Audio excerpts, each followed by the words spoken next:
Richard KNOWLER Last updated 13:43 the 14th of May 2018. PHOTOSPORT Crusaders prop Joe Moody scored immediately after he knocked Waratahs midfielder Kurtley Beale to the ground with a blow to the head in a Super Rugby game on Saturday night.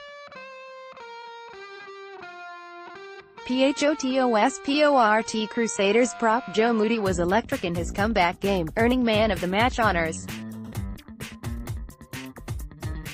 Rugby Opinion: now that a muck-splattered Joe Moody has been unshackled from the stocks, the Crusaders have to be careful they don't start tiptoeing on eggshells.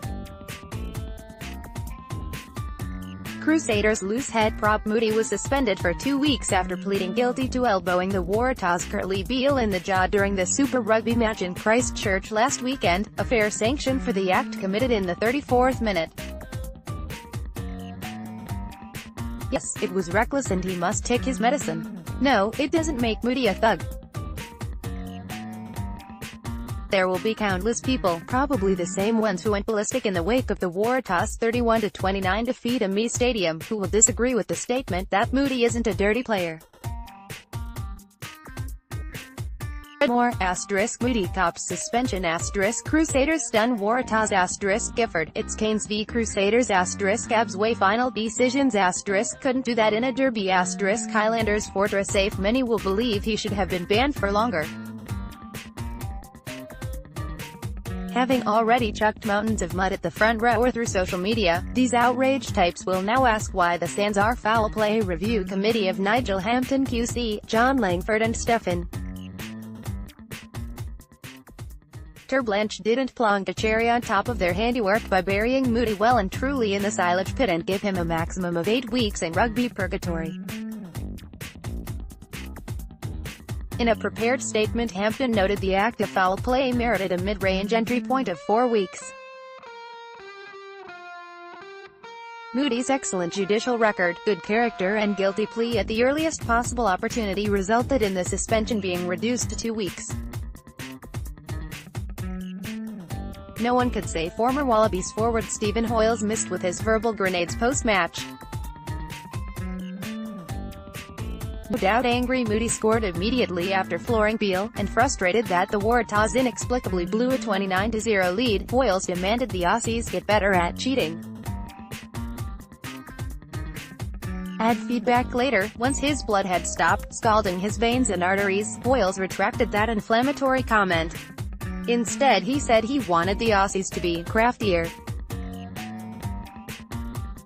The Australian TV commentators used another couple of incidents as evidence of the Crusaders getting away with murder.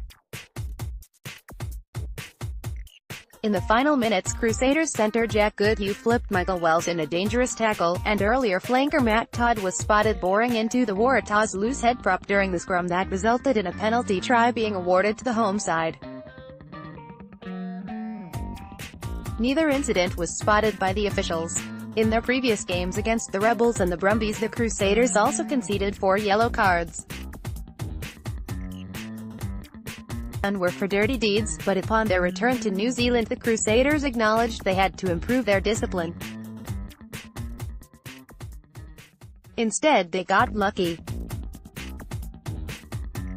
If referee Ben O'Keefe had been alerted by his assistant referees, or the TMO, to the moment when Beale got whacked, it's highly likely Moody would have been told he could go enjoy a hot shower immediately. Yet the Waratahs were also ill-disciplined. They conceded 17 penalties and Nick Phipps and Takeleni Haravora were yellow-carded. Don't clock up those sort of numbers because the ref doesn't like your hairstyle. The Crusaders, meanwhile, will have been satisfied to be penalized on only 7 occasions. Super Rugby is no place for the meek.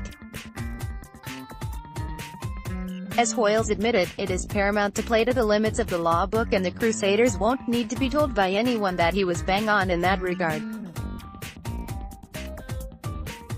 It would be nonsense for them to allow the Moody incident, and the subsequent outbursts of rage and indignation, to be a distraction ahead of the next match against the Blues in Auckland. It should be business as usual for the Crusaders at Eden Park on Saturday night. To do anything else would be to risk getting badly burned, Steph.